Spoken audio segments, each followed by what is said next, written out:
Welcome to the Garden Report. My name is Jared Weiss. With me as always, Evans Clinchy.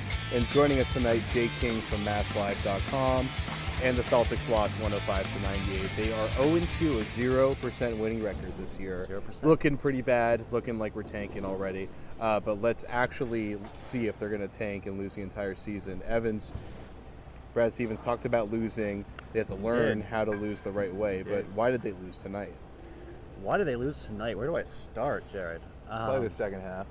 Yeah, I think the second half was probably where they lost, seeing as they scored 35 points and the Bucks scored, 59? Yeah, I mean, a lot of the players talked about this postgame about how it was a lot of selfish play on the offensive end. Guys were forcing shots that were just not their game. I mean, we saw Brandon Bass take this elbow jumper from 18 feet that just looked ugly, and Gerald Wallace chucking a three from the top of the key, and Jeff Green taking this fadeaway contested shot from the corner with 5 hands in his face.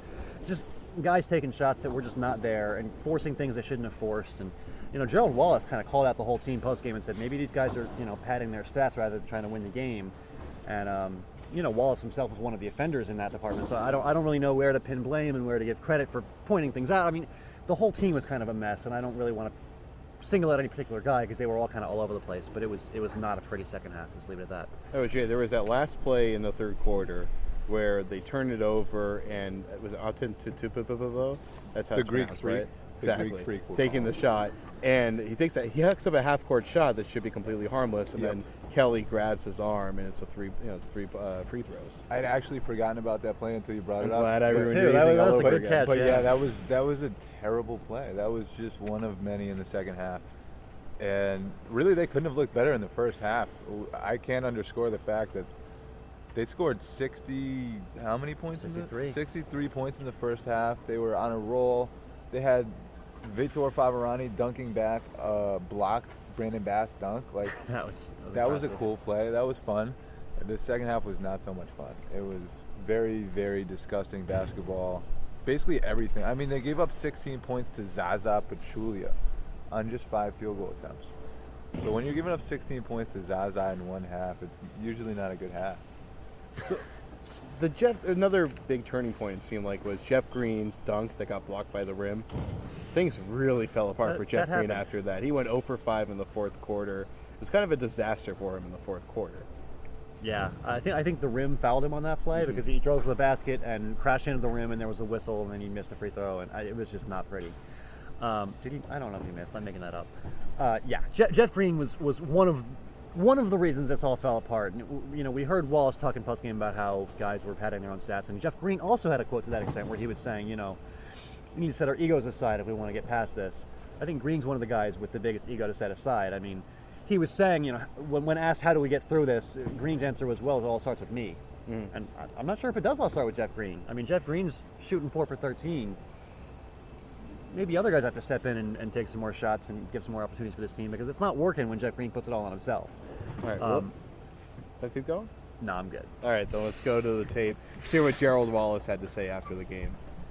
I understand. I'm trying to figure out what's more important, winning or padding your stats. Because this was the game that we were supposed to win easily without even the starters playing in the fourth quarter. Instead, we got selfish as a team. We didn't move the ball. We let the ball stick. We stopped pushing the ball. And that second unit came in and manhandled us and did whatever they wanted to do.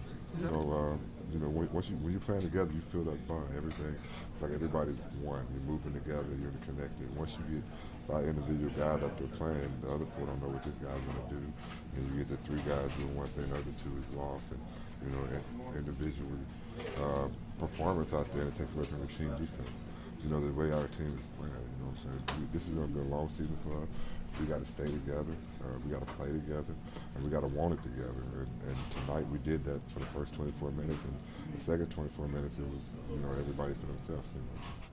Okay, so Jay, the second unit for the Bucks was the unit that destroyed the Celtics' first unit in the fourth quarter. Yeah, we already talked about Zaza's 16 points in the second half, but then you had Nate Walters, who is it Walters? I don't know.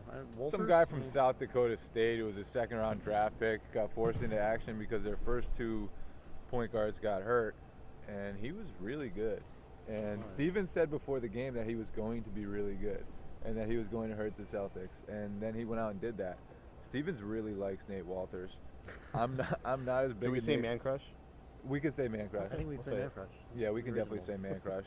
And if he keeps playing like that, you know, he might develop a few more man crushes. But yeah, it was not good. They allowed a lot of mediocre to bad basketball players to beat them. Chris Middleton, Nate Walters, John Henson, and Zaza Pachulia were the 4 guys who led the Bucks in scoring. And Gary Neal, who had 14. We'll throw Gary Neal in there. But, I mean, they just let some bad players beat them. Their defense was just bad, too, in that second half. They were getting killed inside. They've been getting killed inside all preseason, all regular season, these 2 games. Vitor obviously has been rejecting shots at the rim, but they don't have much interior presence otherwise. And it might be that way all season, guys. It might.